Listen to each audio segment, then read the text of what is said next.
సుమారు 10 మాసాల తర్వాత కూడా కుళ్ళిపోలేదు అన్నమాట నాకు పంపించిన మాట. సూర్యరశ్మి లేకపోయినా, గాలి వీచకపోయినా,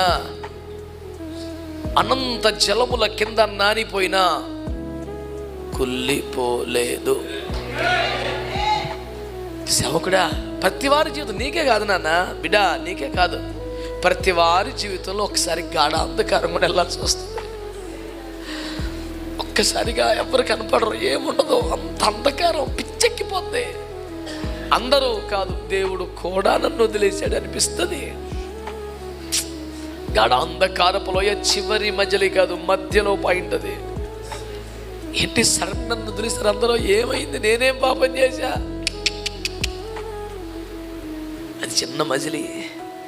దాని తర్వాత ఏమంటే తెలుసా, గిన్నె నిండా పొర్లి అభిషేకం ఉంటుంది.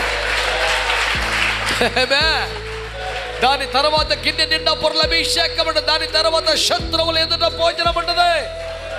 కారణం గుడ్డి కర్ర దండము నీకు తోడుగా ఉంటుంది.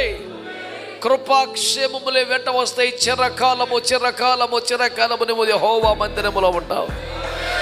స్వతంత్రించుకుని వారందరూ ఆమేనండి. ఏమిటా అల్ప విశ్వాసం?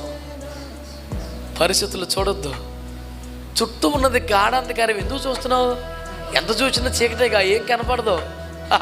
ఒకసారి అటు చూడు, ఒకసారి అటు చూడు.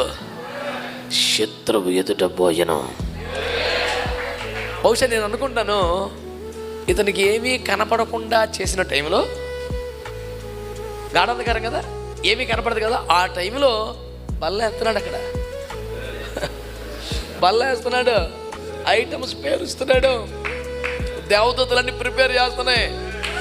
ఆ అరేంజ్మెంట్ నీకు ఎందుకు లేదు సోపటం అని అంటే చీకటి వచ్చింది తప్ప, మొత్తం టేబుల్ రెడీ అయిన తర్వాత వెలుగు.